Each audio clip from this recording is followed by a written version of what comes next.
ल फाइनली म soul versus छेजुको गेमको लागि ट्रेन कुरिरहेको छु। अलिकति ढिलो होला जस्तो छ। ट्रेन आइसकेको छ र म चाहिँ अब ट्याक्कसँग सौल वर्ल्ड कपको ग्राउन्डमा जाँदैछु। एकदम हतार छ। आउनुहोस् हामीसँगै जाउँ है त। यहाँबाट ठ्याक्कै 9 स्टेसन चढेर जाने हो। 9 स्टेसन चढ्नुपर्छ।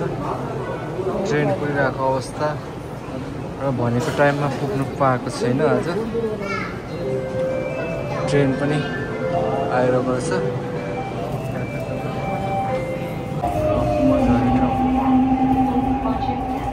फाइनली म सौल वर्ल्ड कप ग्राउन्डमा आइसकेँ। अब भित्र पस्न कस्तो छ त माहौल, हामी भित्र पसेर हेर्नेछौँ है त। म चाहिँ खास भन्नुपर्दाखेरि यो खेलाडीलाई नै हेर्न हो लिङ्गार्ड। पहिला म्यानुमा हुँदाखेरि लाइभमा हेरेको, आज टिभी लाइभमा, आज आफै लाइभमा हेर्नु पाएको छ। फिलिङ एक्साइटेड हो। अब टिकट लिएर जानुपर्ने हुन्छ। म टिकट काट्दैछु गाइस। टिकट नै लिइसकेँ मैले।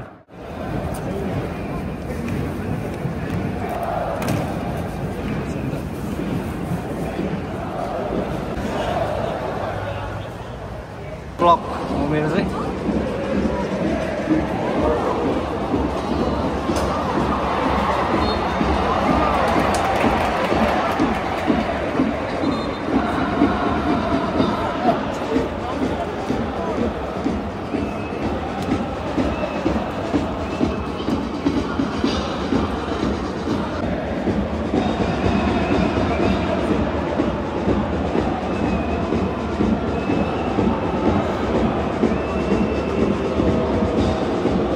सौलले फ्री किक पाएको छ।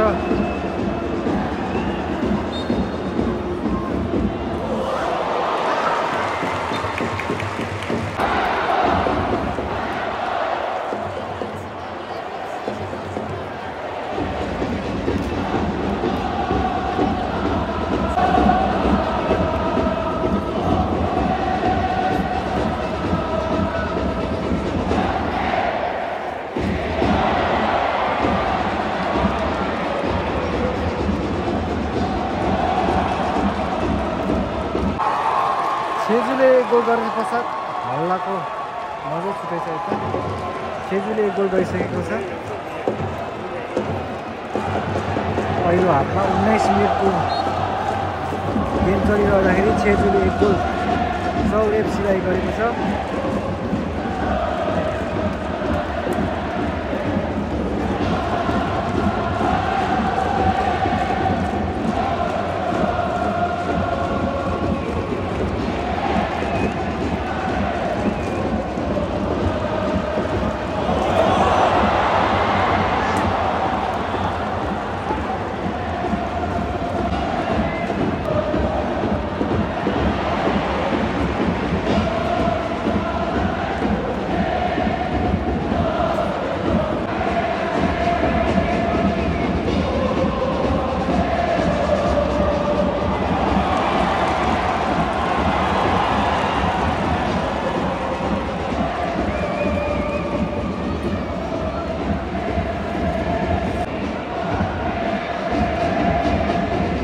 है गाइजहरू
हाफ टाइम भएको छ। हाफ टाइममा सौलले 1 गोल खाएको छ भने छेजुले 1 गोलको अग्रता लिएको छ र अहिले हाफ टाइम भइरहेको अवस्था।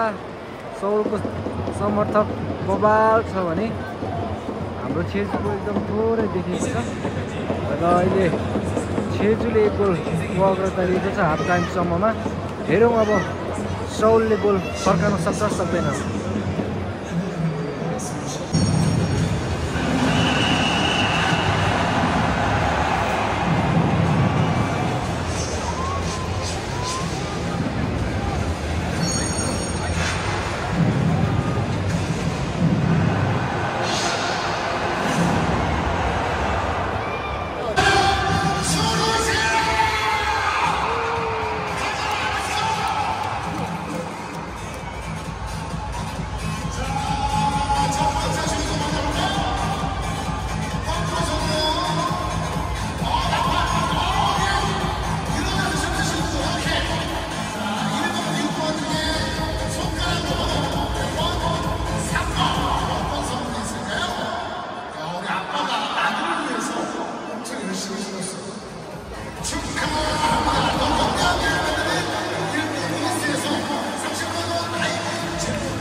सेकेन्ड हाफको गेम सुरु भएको छ। छेजको खुट्टाबाट बल चालु भएको छ भने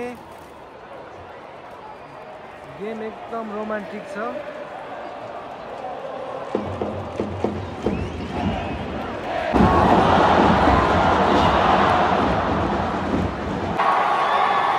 छेजले 2 गोल गर्छ पश्चातको गयो। इजीले कस्तो मजाको गोल गरेको छ, खिच्न चाहिँ भ्याइन। बल नि ठ्याक्कै अड्किरहेछ यहाँ, के हो ठ्याक्कै बल भएको गोलले त्यहाँ अड्किरहेछ।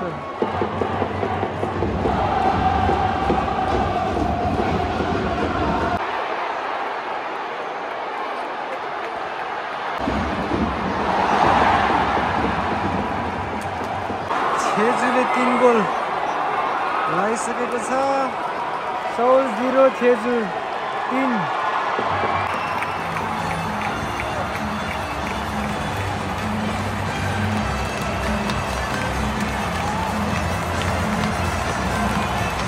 छेजुले पनि 1 गोल फर्काएको छ 70औं मिनेटमा।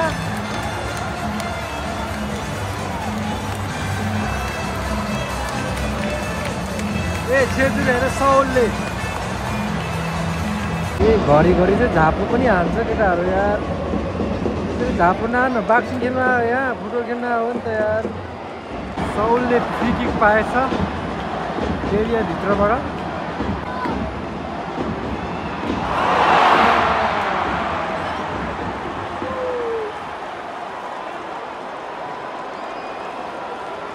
बाहिर हानेको छ केटोले सिधै। 8 मिनेट थप समय गरेको छ। सौलको एकदम